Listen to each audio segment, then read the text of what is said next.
Oh, yeah, point eight like nigga.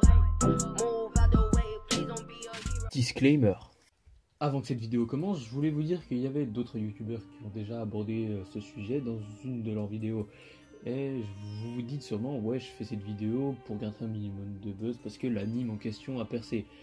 Bah, clairement pas, déjà j'en ai rien à battre du buzz. Et je voulais vous faire découvrir cet anime parce que perso c'est un de mes coups de cœur de 2019. Bon bah sur ce je vous laisse apprécier. Bon visionnage. Bonjour ou bonsoir.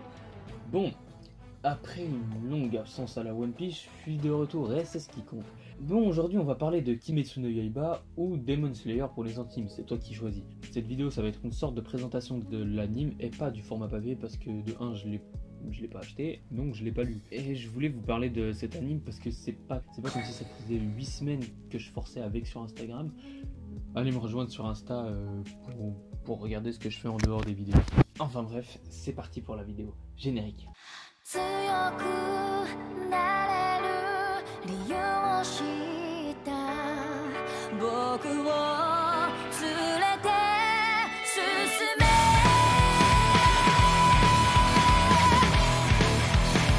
Pour commencer, Kimetsu no Yaiba est écrit et dessiné par Koyaru Gotoge. Merci l'accent japonais. Et il est publié depuis le 11e numéro de 2016 du Weekly Shonen Jump, paru le 15 février plus précisément, rassemblé et édité dans le format Takobon par Shueisha avec le premier volume publié en juin 2016. La série elle compte à ce jour 15 volumes.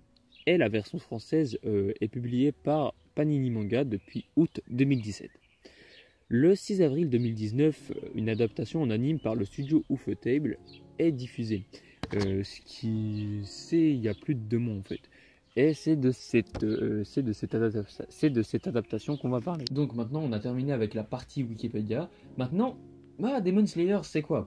Pour ce qui est du synopsis, Kimetsu no Yaiba ça se déroule au Japon et dans l'époque du Japon féodal plus précisément. Et pour moi c'est une de mes époques préférées dans l'histoire. Donc revenons à notre sujet. Tanjiro, le personnage principal, c'est le fils aîné d'une famille où le père est malheureusement décédé.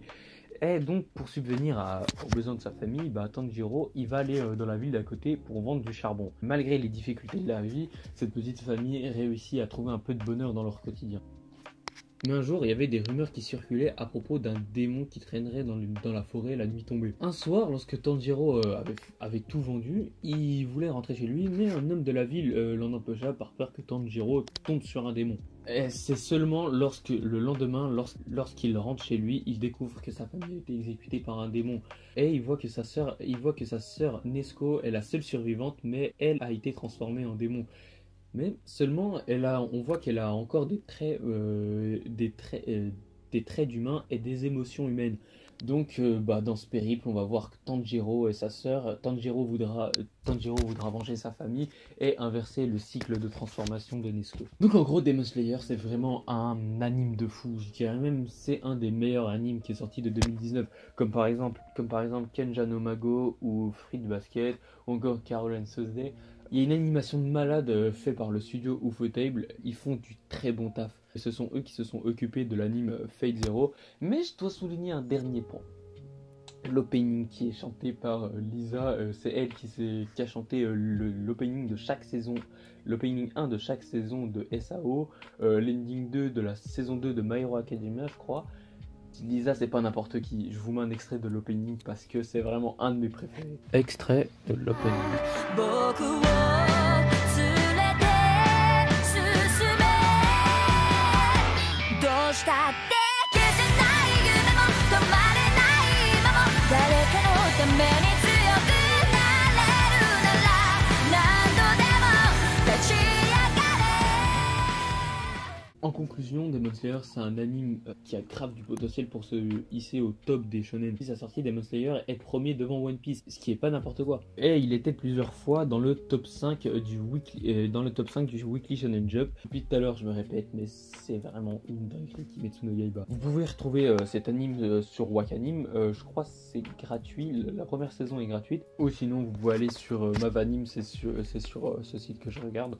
Les 9 épisodes sont disponibles. Je mettrai mettrai les liens dans la description. Depuis la création de ma chaîne, j'ai jamais vraiment autant insisté sur un anime. Bah non, vous allez me dire normal, je l'ai jamais fait. Mais franchement, je vous dis, c'est vraiment pas une perte de temps. Allez regarder l'épisode 1. Après cette vidéo, regardez l'épisode 1 et vous allez voir, vous allez même plus vous arrêter tellement cet anime est juste magnifique. Je sais pas, j'ai même pas les mots, il est tellement bien fait, l'animation, l'opening, l'OST, les OST, l'histoire, tout est bien. Il y a une vidéo de Chager qui en parle plus en détail, je vous mettrai le lien dans la description. Bon, ça m'a fait plaisir de revenir sur YouTube et franchement je kiffe ce genre de format, genre assez court et simple en présentant des mangas ou animes. Bon, si t'as kiffé la vidéo, tu likes, si t'as pas aimé, tu dislikes. Et je vous dis à une prochaine fois. Sur ce, c'était Ilerids. À la prochaine.